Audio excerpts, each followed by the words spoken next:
Revolt ఎలా ఉంటుంది అంటే ఒక హిందూగా నువ్వు వెళ్తుండాలంటే క్యూలో నుంచొని for being Hindu you have to pay tax.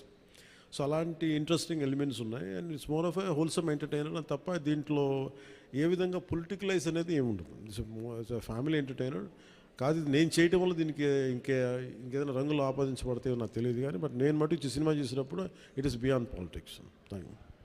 So దాంట్లో ధర్మం అనేది ఒక ఎలిమెంట్.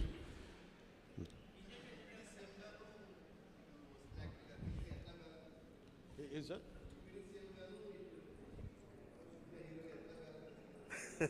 Quite a challenge.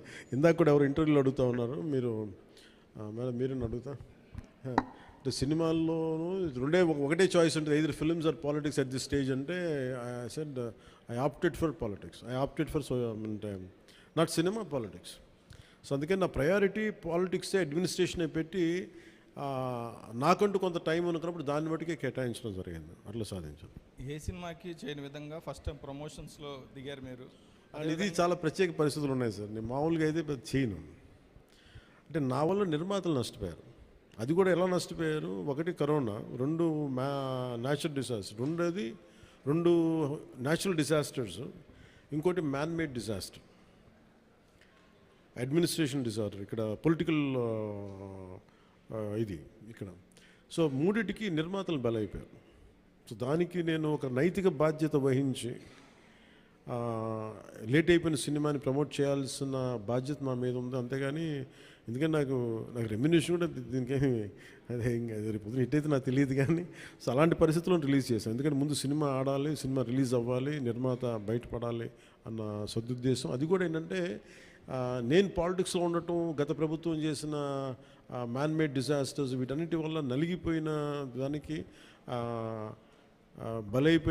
నేను పాలిటిక్స్లో ఉన్నాను కాబట్టి బలైపోయారు కదా, ఇబ్బందులు పడ్డారు నిర్మాతలు. అందుకని వాళ్ళందరి తరపున నేను కనీసం ఈ ప్రమోషన్ చేయడం అనేది చాలా ఎసెన్షియల్ డ్యూటీ అనిపించింది నాకు.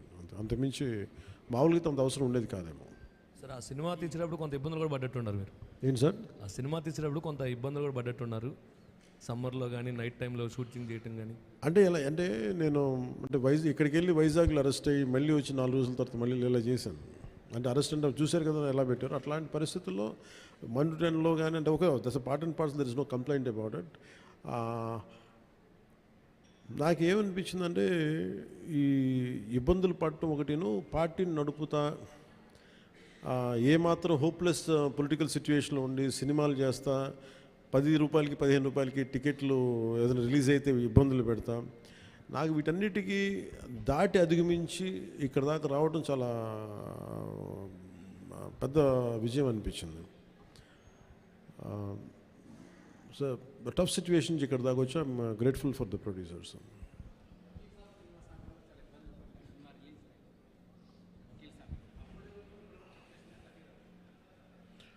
అంటే అన్నీ ఆర్గానిక్ ఉంటాయి కదండి, ఏదన్నా సహజంగా ఉంటాయి, కొన్ని ఇబ్బందులు ఉంటాయి, జరుగుతూ ఉంటాయి.